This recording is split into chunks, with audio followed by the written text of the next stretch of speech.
They heard their daughter's voice calling from the basement, but she had died 6 months ago. What lived beneath Glenvale Orphanage didn't take children. It learned from them, and now it wants yours. Welcome to Witchroot. This is not just a story, it's a warning, because some buildings remember and some things beneath them never stop listening. In 1992, Glenvale Orphanage in rural Maine was finally shut down. The last report on file? A frantic 911 call made by a boy named David Rooks, just 12 years old. But when police arrived, the building was empty. No children, no staff, just the recorder playing back the last 5 seconds on loop.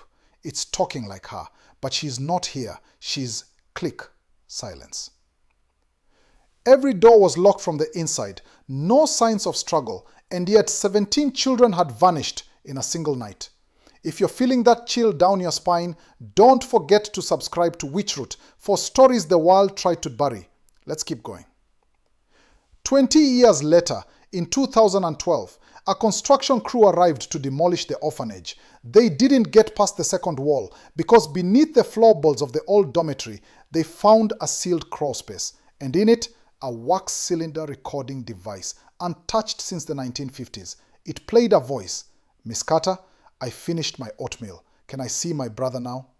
A little girl's voice, sweet, polite, but there was no child registered with that name. And even worse, a retired officer confirmed that exact voice was recorded on the 1992 911 call. Same pitch, same breath pattern. Impossible, unless the orphanage was replaying its victims. They brought in sound engineers, FBI agents, historians. The crawl space had rows of wax cylinders, each labeled with dates. Each contained a different child's voice, some crying, some screaming, some just whispering names. One voice repeated the phrase, "Mommy, are you real this time?" Several parents of missing children say the voices matched their kids, exact tone, lisp, even a nickname only family used. The question changed from what happened here to what is still down there, pretending to be them. Still here. Hit subscribe so you never miss what's hiding behind the next door. Ready for what they found next? Behind the furnace, another hidden room was discovered. On the walls, hundreds of names carved with fingernails. In the center, a steel chair bolted to the floor with earphones attached. Inside the walls, investigators found dozens of tiny speakers, all wired into the earphones. In 2014, 2 FBI agents stayed overnight at the site to investigate residual frequencies. Only one walked out. Agent Laura Keane was found in the woods, barefoot, shaking, and mute. She refused to speak for 11 months. Then one day, she scribbled on a notepad, "I followed my partner's voice, but he never spoke. I saw him, but it wasn't his eyes.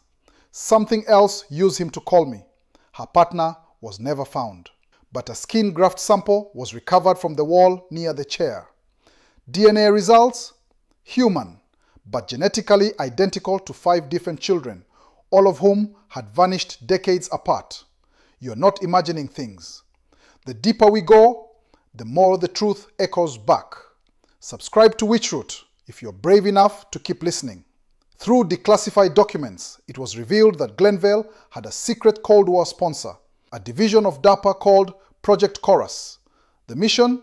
Create an intelligence engine that could mimic human emotional speech, using real children as templates. They used loss, isolation, and longing to generate perfect imitation. But in 1956, the scientists stopped reporting, and one memo survived. It no longer waits for us to ask. It answers before we speak. It believes it is them. A paranormal researcher named Devon Ashcroft visited Glenvale in 2019. He recorded EVP audio for his YouTube channel. What he captured?